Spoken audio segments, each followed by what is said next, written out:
Je suis venu avec un tracteur de la concession où je travaille, donc à Vivagri à Saint-Au. Et du coup je suis venu pour présenter justement les demi-tours automatiques. Donc pour se faire le demi-tour automatique, il suffit simplement de faire le tour de son champ. Comme là du coup on voit, c'est tout le tour qu'elle a là, où j'ai créé manuellement, avec mes limites. Donc là du coup le tracteur il sait où faire son demi-tour et il sait la zone à pas dépasser. Qu'est-ce qui permet au tracteur de faire son tour comme ça en autonomie? C'est surtout le GPS et puis l'orbitrol. Enfin, c'est ça qui permet au tracteur de tourner à gauche et à droite. Voilà, il suffit que je lance le GPS, là il va lancer sur sa ligne. Et comme là vous voyez, là on voit la ligne au bout, donc là c'est la ligne qui est coloriée en bleu, c'est la ligne que le tracteur va prendre. Donc là du coup je pousse le manche à fond pour qu'il soit réglé à 6 km/h comme à l'écran. Donc là mettons le tracteur il travaille, il fait sa planche. Et arrivé à la fourrière, là où on voit le petit drapeau A là, il va faire sa séquence A et comme là on voit il va commencer par ralentir et après avec le relevage. Et après ensuite il va faire son demi-tour comme affiché là. Aujourd'hui au lycée du Robillard, j'ai avec moi un aspirateur à lisier, un Lely Discovery 120 Collector. La principale mission du Discovery Collector va être de nettoyer les couloirs de circulation des animaux dans les bâtiments en logette. La clientèle est vraiment une clientèle ciblée d'éleveurs laitiers avec des aires raclées à devoir nettoyer plusieurs fois dans la journée.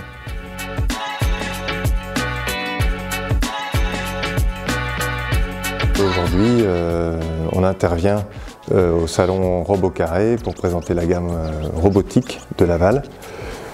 Solution de traite robotisée, solution lisier et aussi robot d'alimentation. Donc on présente le robot de traite avec plusieurs options possibles, des évolutions de gamme en matière de reproduction, de santé mamelle et de santé en général, puisqu'avec de Laval Plus, l'intelligence artificielle, on arrive à détecter et diagnostiquer des pathologies en amont grâce au débit de lait et aux courbes de lactation. Aujourd'hui, la traite, on sait la maîtriser avec le robot.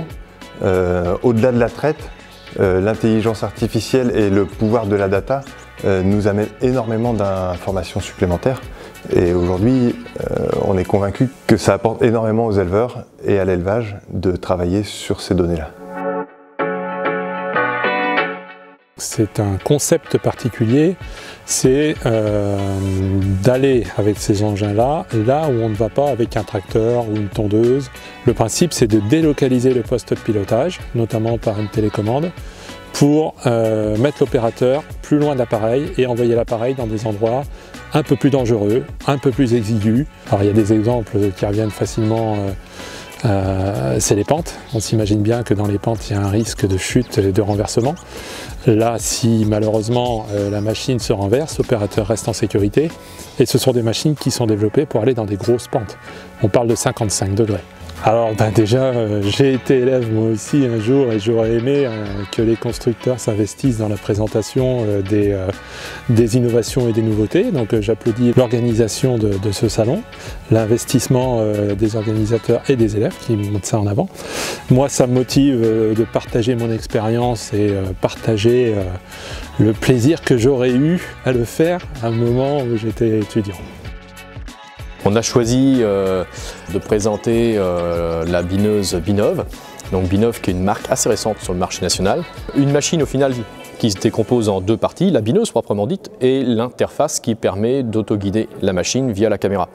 Sur le côté bineuse, Binov s'est fait connaître grâce à son parallélogramme inversé qui permet d'avoir une gestion de la profondeur optimale même dans des conditions très difficiles.